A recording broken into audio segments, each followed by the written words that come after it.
Chapter 15. Jordan parked the car in front of a weathered-looking rambler close to the beach.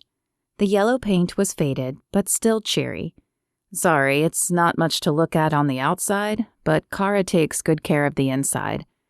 It's fine, Tia said. Hopefully I don't have to inconvenience her too long. Jordan touched her arm. It's no inconvenience. We take care of each other here. Tia smiled and thanked him. She couldn't remember a time she'd had friends like this, friends willing to help her out even though she had brought trouble to town and had a checkered past. Come on, I'll introduce you and help you get settled before I jet back to work. He turned the engine off and walked around to Tia's side. Before helping her out, he grabbed her crutches out of the back seat, handed them to her, and made sure she was stable. Only then did he grab her bag.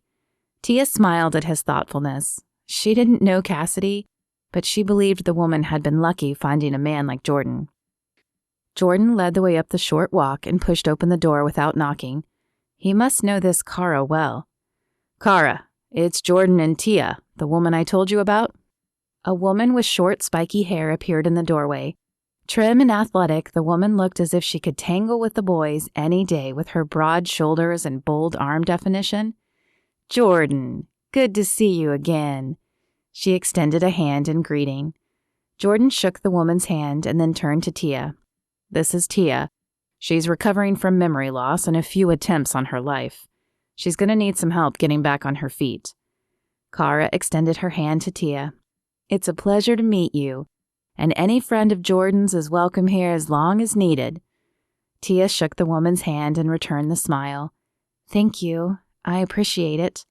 I hate to run, but I have to get to work. Kara will take good care of you, but please call me if you need anything. Jordan squeezed her shoulder before dropping her bag and exiting out the front door. Okay, want to follow me and I'll show you to your room? Kara asked, picking up the bag. Tia nodded and followed her down the hall, her crutches tapping on the wooden floor. Kara stopped in front of a door and opened it to a small room decorated in tan and beige. It held only a bed, nightstand, and dresser, but it was better than the hospital room.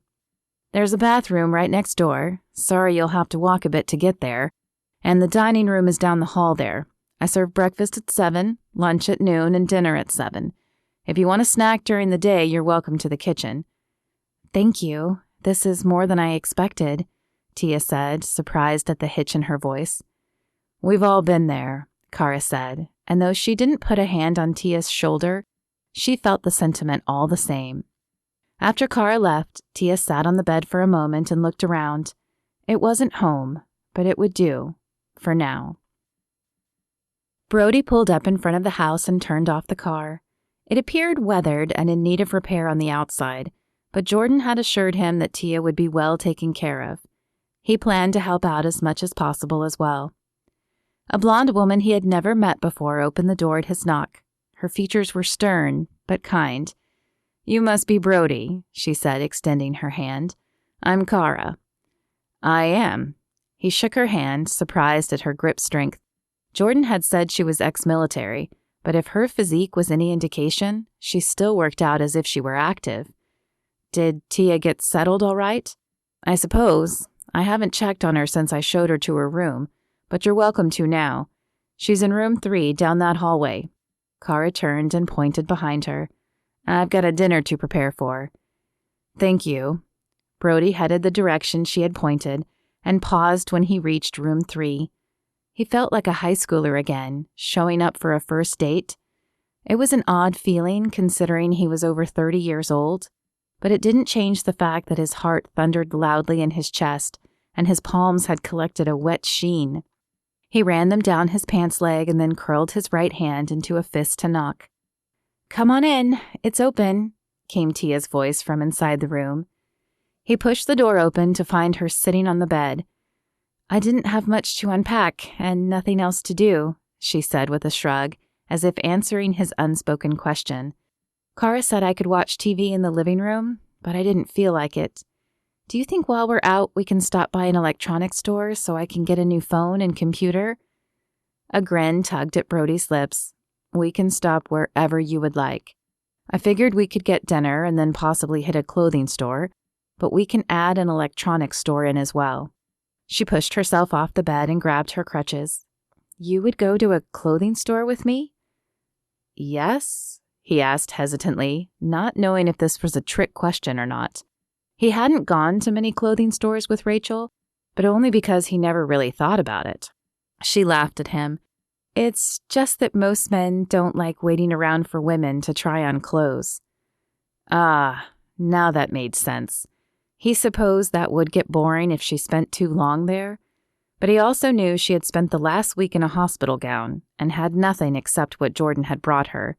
He would wait all night if it meant she was able to find some clothes to make her feel more comfortable.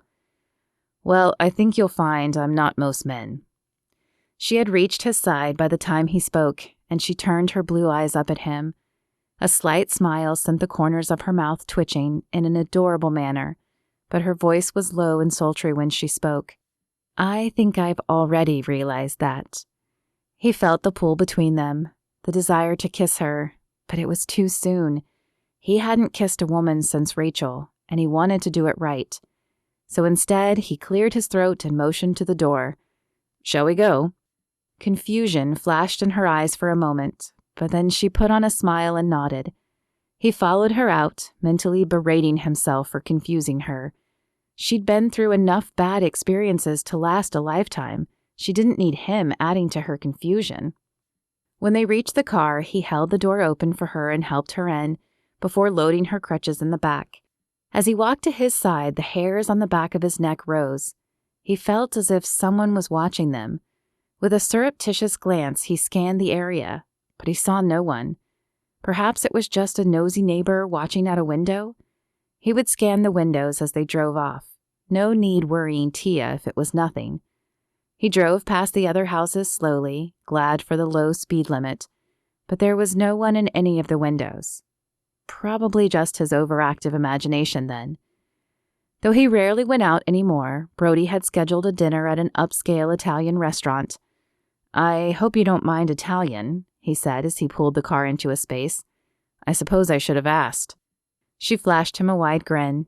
I love Italian. In fact, I love cheese and bread and pasta of all kinds, which is why I do yoga. Well, good, he said with a chuckle. We are in the right place then.